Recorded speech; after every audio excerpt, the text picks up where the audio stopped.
Dear friends, this is episode number 36 of the Limitation Act. Now we will go to that difficult question under section 15(4). I will cite a few Supreme Court judgments and a decision of the Kerala High Court which came later.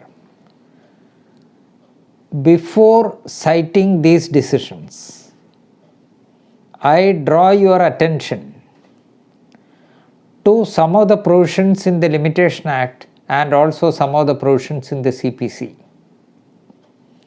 And I will pose the question before you. Then I will cite these decisions. Then we will have a discussion, a detailed discussion on that in the next episode. I will say my conclusion with reasons therefore. First, which are the provisions which are relevant? That is the first thing. Then we will go to the decisions. 15(4) is the question, section 15(4) of the Limitation Act. In computing the period of limitation for a suit, please note, suit, for possession by a purchaser at a sale in execution of a decree. So what is that suit? Suit for possession by whom? Filed by the purchaser at a sale in execution. The time during which the proceeding to set aside the sale has been prosecuted shall be excluded. Which are the provisions to set aside the sale? Three provisions are there. 1. Rule 89, the other is Rule 90 and Rule 91 of Order 21 of the Code of Civil Procedure.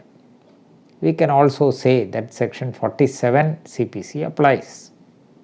That is not to set aside the sale as such, but for a different purpose we will deal. But we will also take that.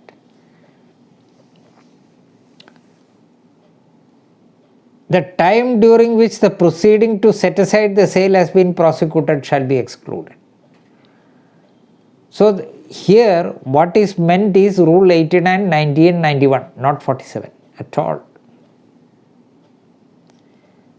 That will be clear from some other provisions in the CPC. Now we will go to Article 134 of the Limitation Act. Article 134.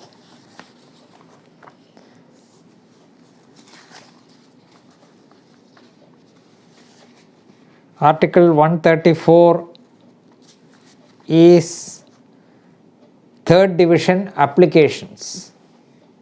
It starts from Article 118, then Article 134. It is not a suit, it is an application. Article 134. For delivery of possession by a purchaser of immovable property at a sale in execution of a decree. 1 year.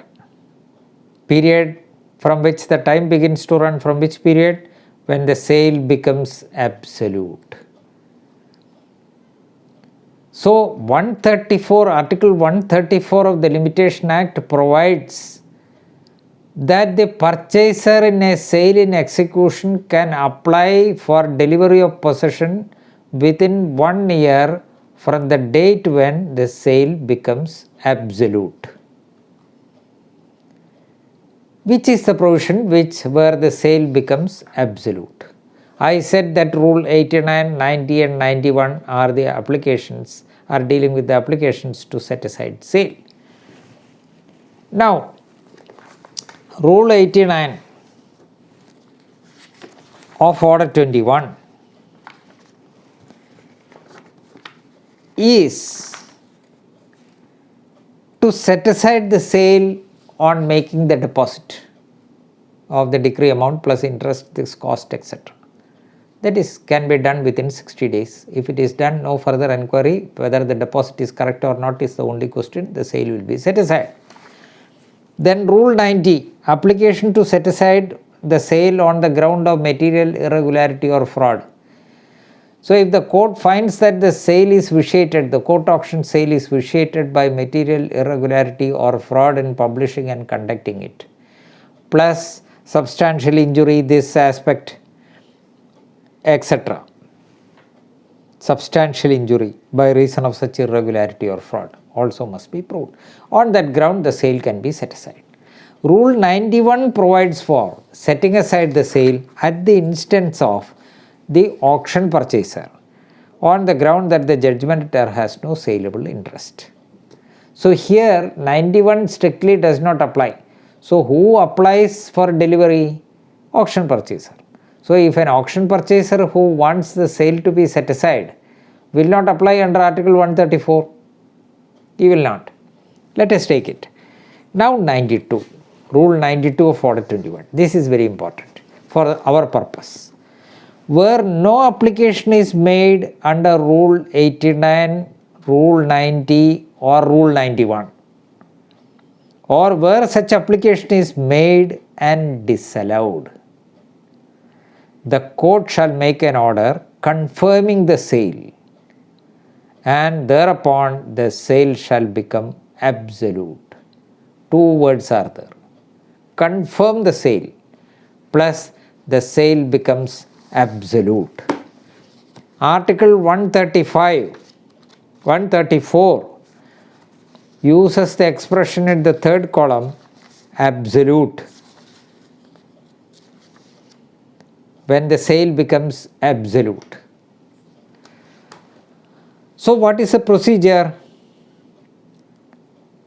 Where no application is made to set aside the sale, or where an application has been made under Rule 89, 90 or 91 of Order 21 and that application is disallowed, the executing court will confirm the sale and thereupon the sale shall become absolute.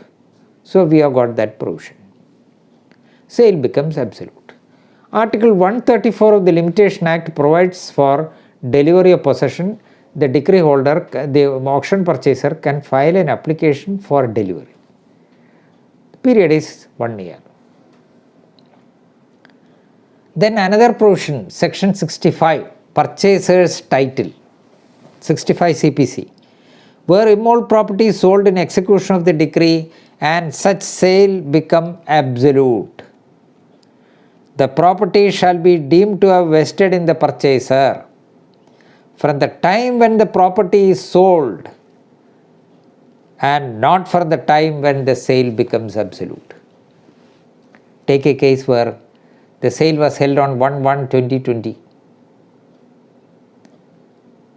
1/1/2019, we will take it, enough time.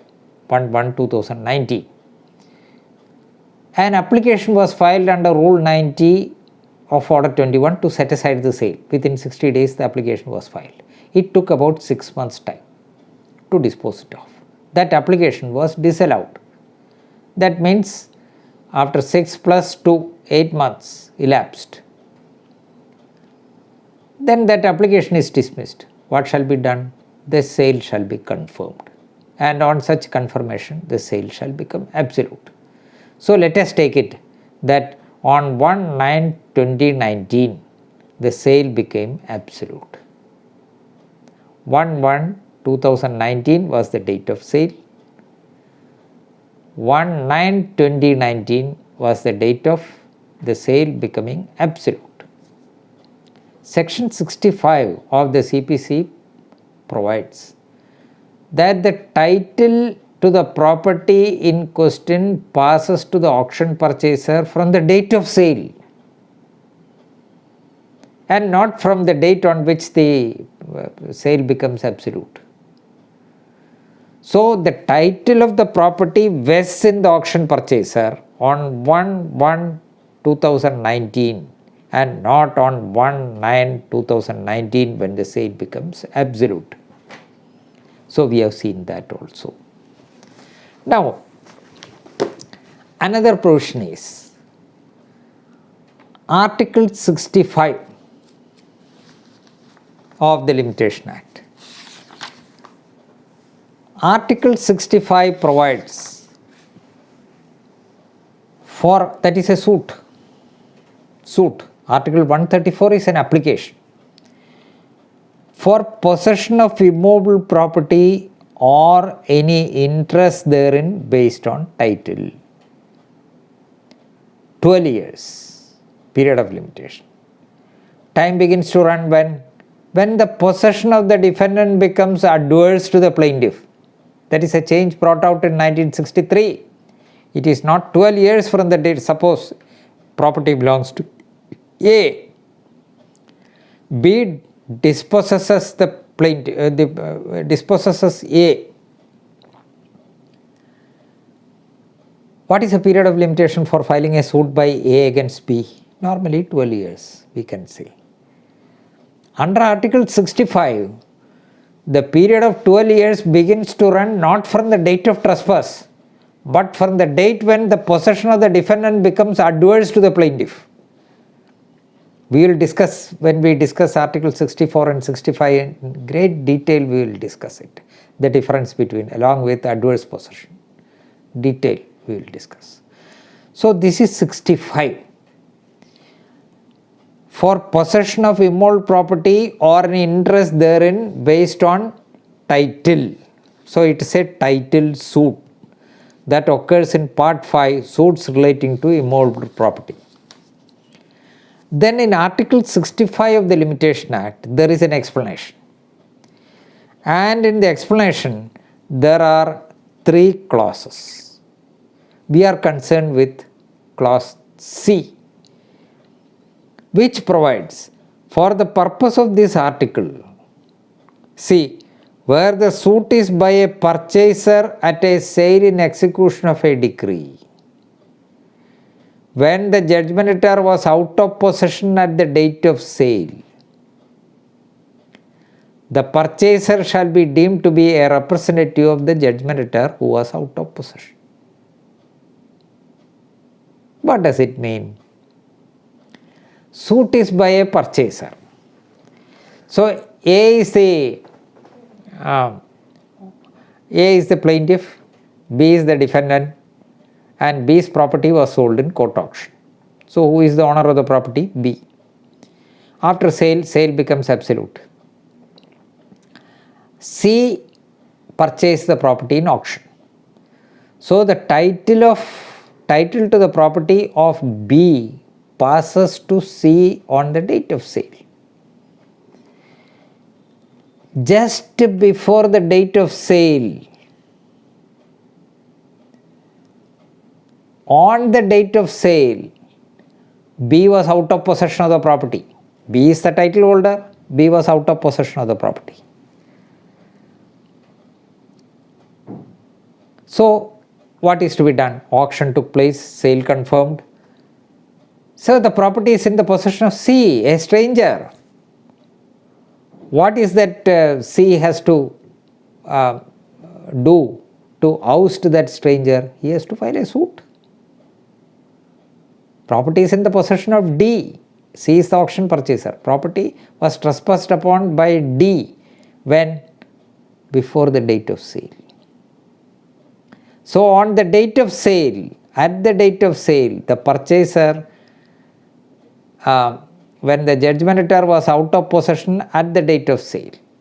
So the judgmentator, namely B, was the owner of the property, which was sold in court auction and which was purchased by C. B was dispossessed by D on what date? Before the date of sale. So who has got the right to oust, file a suit against D? It was B, but the sale took place. Then title vests in C. C can file a suit. Article 65C says C shall be deemed to be a representative of B. Shall be deemed to be a representative of the judgmentator who was out of possession. So he can file a suit. So a suit is not barred. But this is in what case? Where the judgmentator was out of possession at the date of sale. What happens if the judgmentator is out of possession after the sale and before its confirmation? Nothing is provided anywhere in the Limitation Act. The judgmentator, namely B, was dispossessed by a stranger D after the sale and before its confirmation, or after its confirmation and before delivery under Article 134. What happens? Nowhere it is provided anything, any indication. So the question involved was whether Article 134, which provides a period of limitation of 1 year to file an application for getting delivery of the property, that period is over and no application was filed by the auction purchaser. What will happen? Can the auction purchaser file a suit for recovery of possession based on title in such case against the judgment debtor? So ABC. A is the plaintiff, B is the judgment debtor, he is the owner of the property. B's property was sold in court auction and it was purchased in auction by C. C has to get delivery. There Article 134 is there, period of limitation 1 year. He fails to apply within 1 year. What will happen? Can he file a suit? Can C file a suit against B for recovery of possession based on his title under Article 65?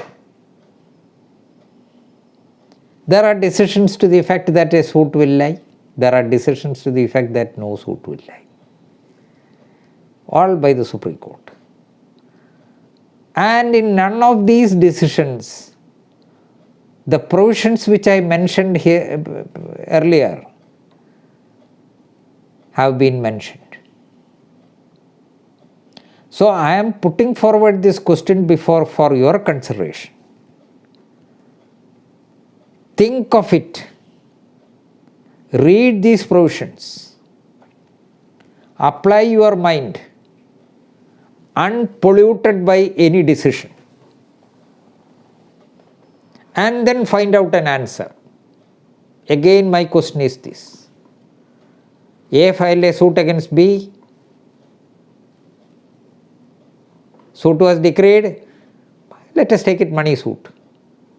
B's property was sold in court auction and C purchased it. C has to get delivery of possession because B is in possession. By the court auction sale and confirmation, C will not get possession. C has to make an application. Which is that application? Article 134. What is the period? 1 year. After 1 year, what will happen? That period is over. Can C get at the property? Can C get possession by filing a suit before the civil court? Would Article 65 of the Limitation Act would apply in such cases? Or whether a title suit is barred? Where is the bar? If that is so, what is the meaning of section 15(4), which says that a suit for possession at the instance of the purchaser, the time during which the application to set aside the sale shall be excluded? In what suit? Which suit? So is it, an unnecessary provision? A defunct provision? Then what is a suit which is contemplated under Article 65 explanation C? Nowhere in the decisions of the Supreme Court there is any reference. So I am putting the question. I am the auction purchaser. I fail to apply before court for delivery under Article 134 within 1 year. Have I got any right to get at the property, get possession of the property? Or whether there is any bar? What is the meaning of section 15(4), Article 65 explanation C? And what is my right, civil right as a title holder? Then how does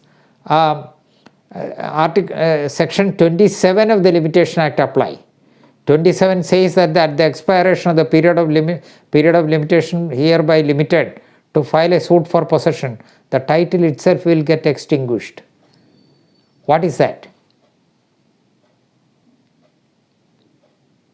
Period of limitation for filing a suit for possession.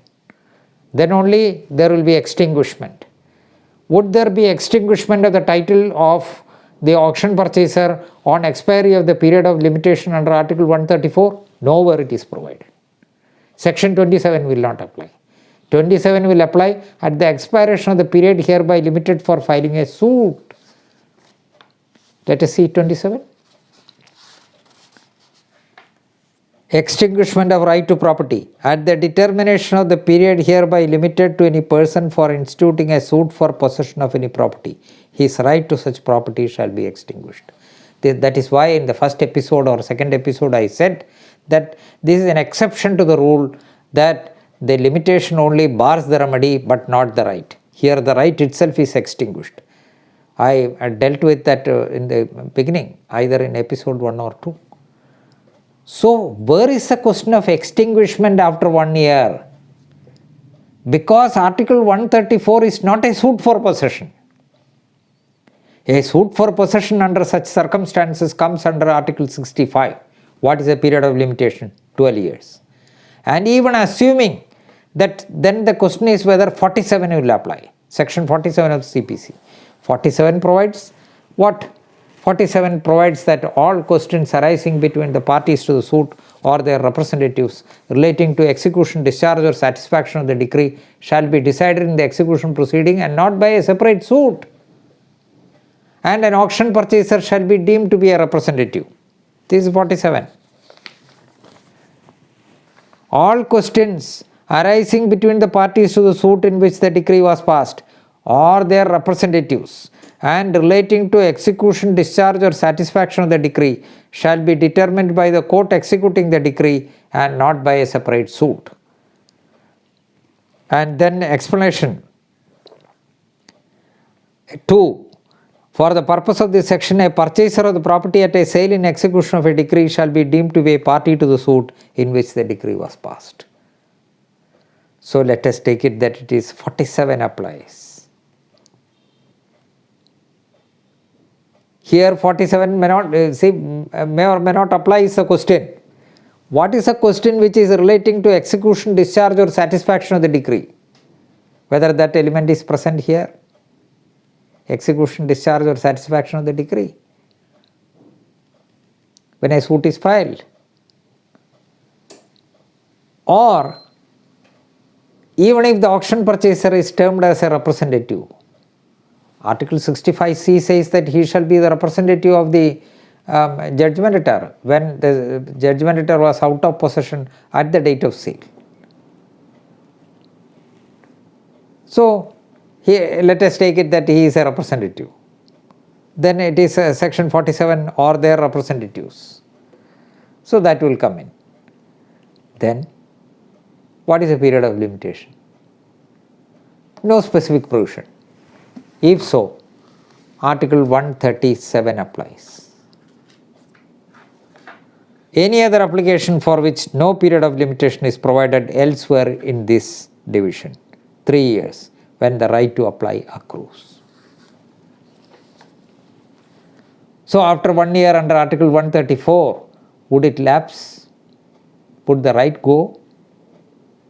Whether Section 27 will apply, or whether Section 27 of the Limitation Act apply, or whether Section 47 of the CPC applies. If so, what is the period of limitation?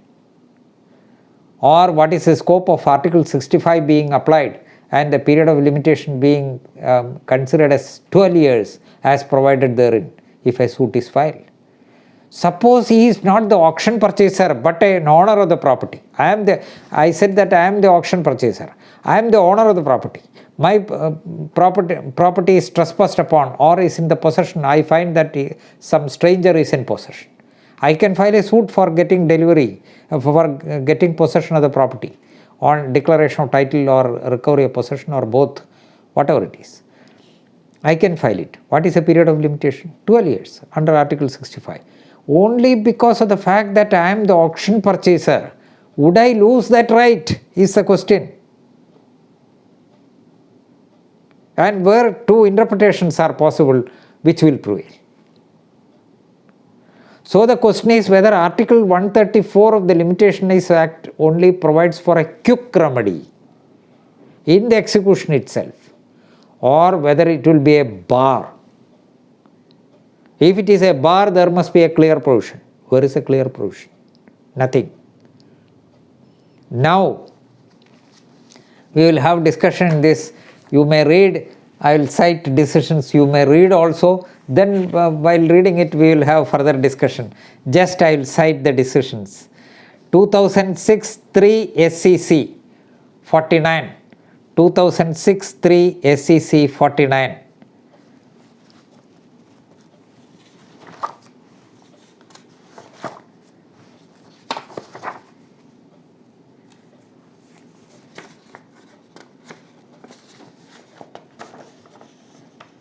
Then 2006 SEC 49, name of the case is Balakrishnan versus Malayandi Konar.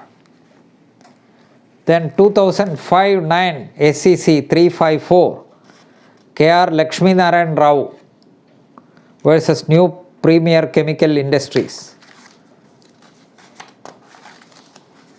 Then next 1973-2 SEC 467. Same as AER 1973, Supreme Court 2423. Harnadri Badri Das versus so and so. Then 1996 5 SEC 48. Pattam Kader Khan versus Pattam Sardar Khan. And then 2017 AER 2017 Supreme Court 498 United Finance Corporation, and then 2017 3 KHC 279 Kerala High Court cases. Read all these things, we will see in the next episode. Thank you.